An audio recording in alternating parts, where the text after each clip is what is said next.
सहारा group बहुत लंबे समय तक भारतीय क्रिकेट टीम और भारतीय हॉकी टीम का स्पॉन्सर रहा था। एक समय पर यह भारत का दूसरा सबसे बड़ा नियोक्ता था। खबरों के मुताबिक सहारा के पास लगभग 14 लाख कर्मचारी थे। कंपनी का मूल्यांकन 2 लाख करोड़ रुपए से भी अधिक था। यह सब हासिल हुआ था एक सितारे के कारण, जो बिहार के अररिया से निकलकर देश के व्यावसायिक आसमान पर छा गया था। इस सितारे का नाम था सुब्रत राय सहारा, जिन्हें उनकी कंपनी के कर्मचारी सहारा श्री के नाम से बुलाते थे। नमस्कार, आप देख रहे हैं दर्श न्यूज। मैं हूं आपके साथ रितेश शर्मा। सहारा समूह के संस्थापक सुब्रत राय का 75 वर्ष की उम्र में निधन हो गया। वो लंबे समय से कैंसर समेत कई शारीरिक समस्याओं से पीड़ित थे। 12 नवंबर को उनकी हालत बिगड़ने पर उन्हें मुंबई के कोकिलाबेन धीरूभाई अंबानी अस्पताल में भर्ती कराया गया था। वहां मंगलवार को उन्होंने अंतिम सांस ली। बुधवार को उनका पार्थिव शरीर लखनऊ के सहारा एस्टेट में लाया जाएगा, जहां उन्हें अंतिम श्रद्धांजलि दी जाएगी और उनका अंतिम संस्कार किया जाएगा। सहारा श्री के निधन पर सहारा इंडिया परिवार शोकाकुल है। सुब्रत राय का जन्म बिहार के अररिया में हुआ था। उनके पिता इंजीनियर थे और सुब्रत भी कोलकाता से शुरुआती पढ़ाई के बाद इंजीनियरिंग के लिए गोरखपुर चले गए थे। उन्होंने गोरखपुर से मैकेनिकल इंजीनियरिंग की पढ़ाई की और बाद में बिजनेस की शुरुआत भी गोरखपुर से ही की थी। पढ़ाई में वहां उनका मन नहीं लगा। सुब्रत राय ने अपने करियर की शुरुआत गोरखपुर में नमकीन स्नैक्स बेचने से की थी। वो बिजनेस करना चाहते थे। उन्होंने अपने दोस्त के साथ मिलकर एक स्कूटर पर नमकीन बिस्किट बेचना शुरू किया। वो अपने लैम्ब्रेटा स्कूटर पर जया प्रोडक्ट नाम का नमकीन बेचा करते थे। ये उनके व्यावसायिक करियर की शुरुआत थी। इसके बाद 1978 में उन्होंने गोरखपुर में एक छोटे से ऑफिस में सहारा समूह की नींव रखी। उन्होंने दोस्त के साथ मिलकर ही सहारा चीट फंड कंपनी की नींव रखी। यह स्कीम ऐसी थी कि इसे गांवों तक पहुंच मिल गई। एक समय था जब 100 रुपए की कमाई वाले लोग भी इसमें 20 रुपए का निवेश करके रिटर्न पा सकते थे। हालांकि इस स्कीम पर 1980 में सरकार द्वारा रोक लगा दी गई। इसके बाद सहारा ने हाउसिंग डेवलपमेंट के क्षेत्र में कदम रखा। हालांकि वे यहीं नहीं रुके।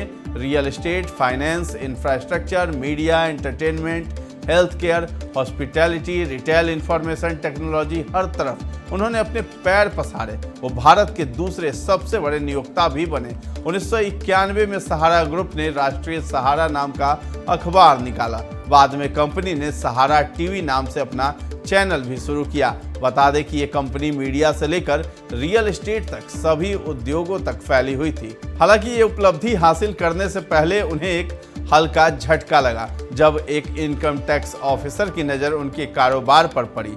प्रसन्नजीत सिंह नाम के इस अधिकारी को कुछ हेरफेर दिखाई दी तो उन्होंने इसकी जांच करनी चाहिए, लेकिन सहारा के पॉलिटिकल कनेक्शन उस समय बहुत मजबूत थे। इसी के बल पर अधिकारी का ट्रांसफर करा दिया गया।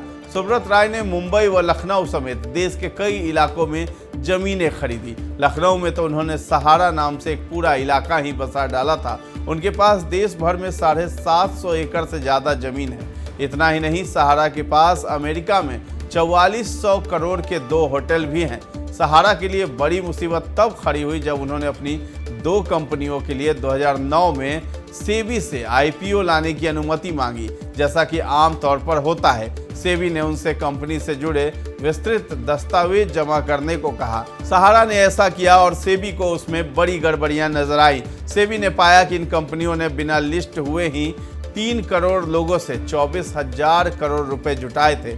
ये नियमों का उल्लंघन था और इसके लिए सहारा पर 12,000 करोड़ रुपए का जुर्माना लगाया गया। सेबी ने जब सहारा से निवेशकों के दस्तावेज मांगे तो कंपनी की ओर से 127 ट्रक डॉक्यूमेंट्स भेजे गए। मामला सुप्रीम कोर्ट चला गया। सुप्रीम कोर्ट ने भी सेबी के पक्ष में फैसला दिया। सहारा को तगड़ा झटका तब लगा जब सुप्रीम कोर्ट ने सहारा को 24,000 करोड़ रुपए निवेशकों को वापस करने के लिए कहा। इतना ही नहीं, उन्हें निवेशकों को 15% ब्याज के साथ इस रकम को वापस करने का आदेश दिया गया। सहारा ने फैसले को नहीं माना और वो कोर्ट में पेश भी नहीं हुए। कोर्ट की आदेश की अवहेलना के मामले में उन्हें 2014 में गिरफ्तार कर लिया गया। हालांकि 2 साल बाद वो बेल पर जेल से बाहर आ गए, लेकिन उनकी परेशानियां खत्म नहीं हुई। एक समय था जब सुब्रत राय क्रिकेट सितारों और बॉलीवुड सितारों के साथ एक भव्य समारोह की मेजबानी करते थे। कॉरपोरेट टाइकून को नियमित रूप से विदेशी नेताओं, भारतीय राजनेताओं और अन्य प्रभावशाली हस्तियों के साथ भी देखा जाता था। सुब्रत राय ने 1978 में मात्र 2000 रुपए से बिजनेस शुरू किया। कुछ ही समय में वो नई ऊंचाई पर पहुंच गए, सहारा के प्रभारी बने। सुब्रत राय ने देश के सबसे शक्तिशाली वित्तीय साम्राज्यों में से एक निर्माण में महत्वपूर्ण भूमिका निभाई। हालांकि जब 24,000 करोड़ रुपए के सहारा फंड के कुप्रबंधन का आरोप सामने आया तो उनकी सारी प्रसिद्धि धूल में मिल गई। देश दुनिया समेत बिहार और झारखंड की तमाम खबरों से अपडेट रहने के लिए आप हमारे चैनल पर बने रहें और सब्सक्राइब कर लें। अगर ये वीडियो आप फेसबुक पर देख रहे हैं तो हमारे पेज को लाइक और फॉलो करना न भूलें। धन्यवाद।